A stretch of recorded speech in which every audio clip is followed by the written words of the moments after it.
Welcome to Coming Home to Yourself, the podcast for high-achieving women ready to lead from within. I'm Jagoda, and here we dive into real conversations about confidence, clarity, and emotional freedom. Each week, I'll share honest stories, gentle insights, and soul-deep shifts to help you reconnect with the woman beneath the roles. This is your space to slow down, breathe, and exhale, to stop performing strength and start living your truth. To remember who you are beneath it all. Let's begin. You have achieved everything you were supposed to. You've crossed the finish lines, ticked all the boxes. So why isn't happiness waiting there with a medal? Because happiness is not a destination you arrive at. It's a road you walk every single day. Happiness is not the word, not the idea, it's the experience. And I want to start with something that might feel uncomfortable. No external thing can give you happiness. Not love, not success, not your body, not your bank account, not your partner, not your career. Not because these things don't matter, they do, but because they were never designed to carry that weight. We talk about happiness like it's a destination, something you arrive at if you work hard enough, or fix enough, or achieve enough. Like there's a door you suddenly unlock, and then your life becomes shiny and bright and effortless. But that's not how happiness works. Happiness is not an arrival. It's not an outcome. It's not a trophy. It's a state of being,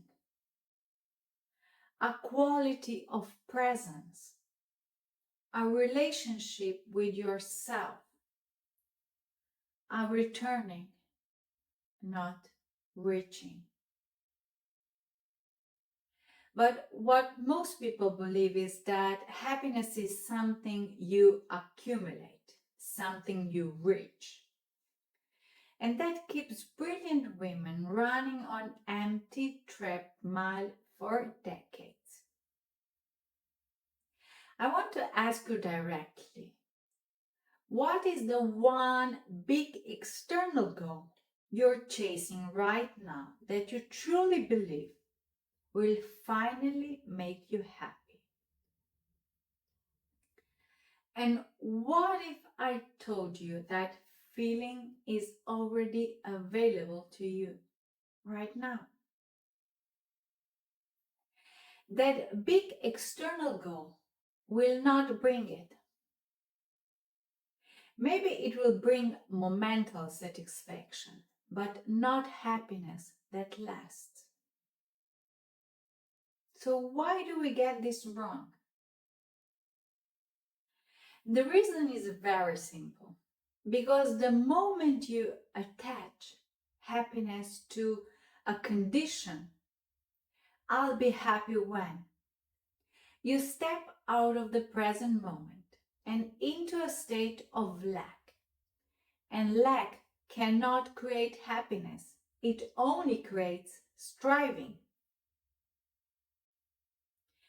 Think about the times in your life when you felt genuinely happy.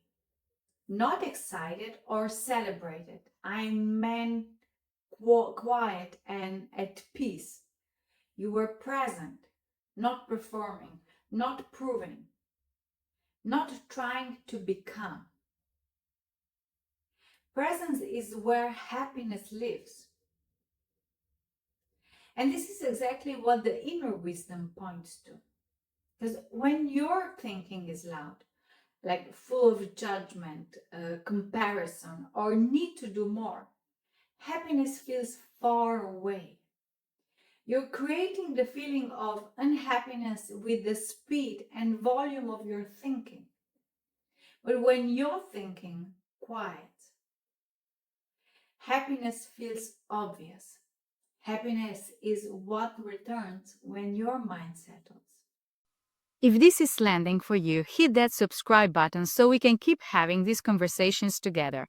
And if Salma's face came to mind while you were listening, send it her way. She might need it more than you know. It's underneath the noise, not after it. Not because anything changed outside you, but because you became available to what's already here. We trust our thoughts more than our deepest wisdom. But there is massive external evidence that proves this internal focus is the key to living well. There is actually a science behind it.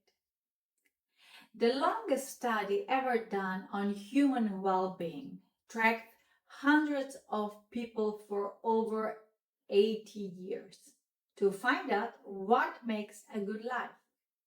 They tracked everything: money, success, IQ, and relationships.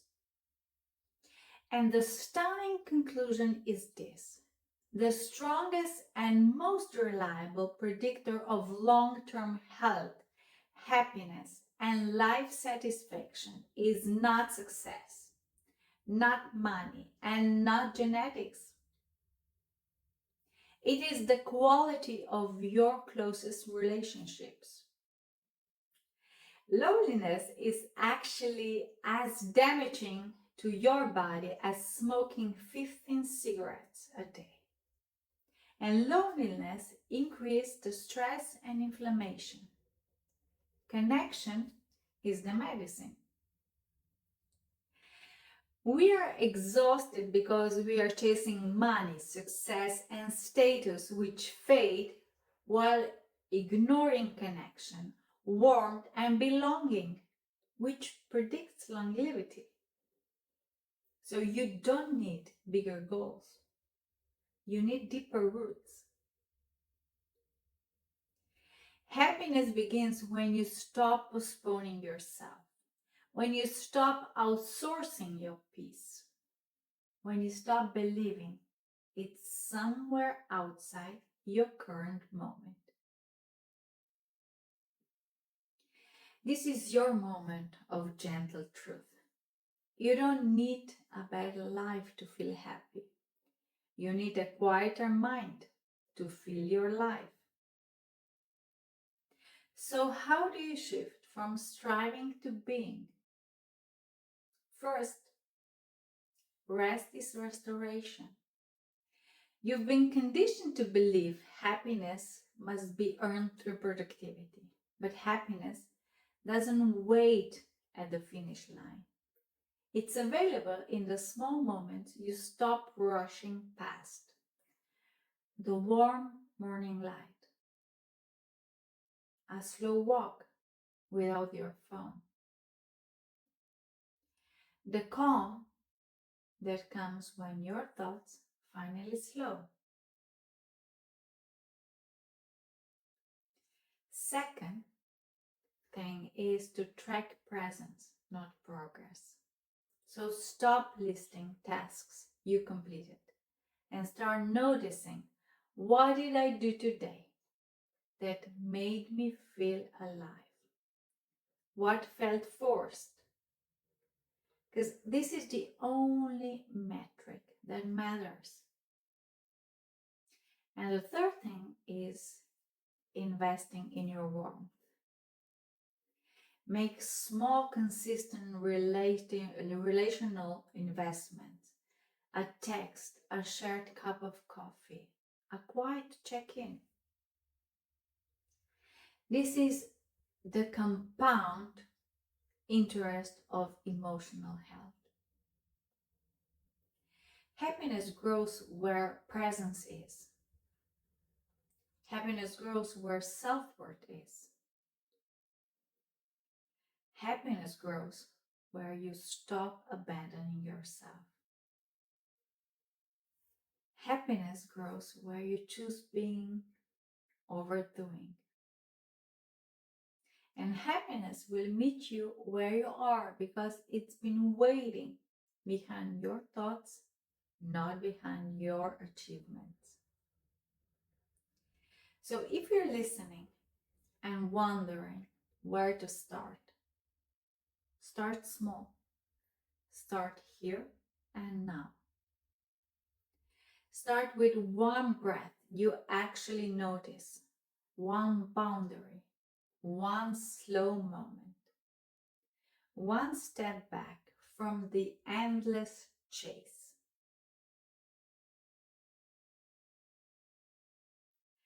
Thank you for being here with me today.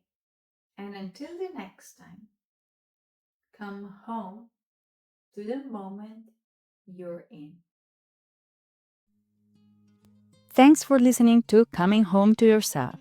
If this episode spoke to you, take a moment to subscribe and share it with one woman who needs it.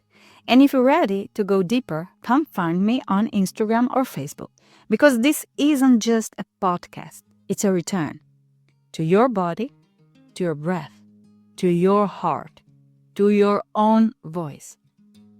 Your story matters. You matter. See you next time.